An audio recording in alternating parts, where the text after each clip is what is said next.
How to fix Telegram display issues. Telegram showing weird layouts or display glitches. Let's fix that right now. Start by closing and reopening Telegram. Sometimes a quick restart clears display box.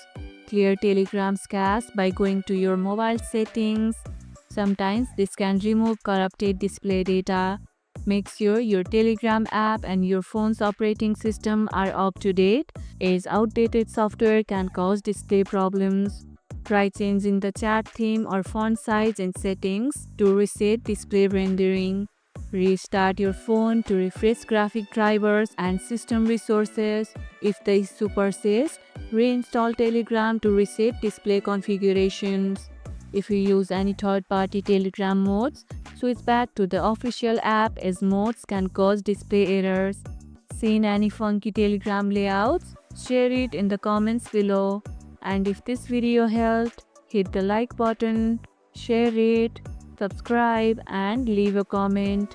Thanks for watching and I'll see you in the next one.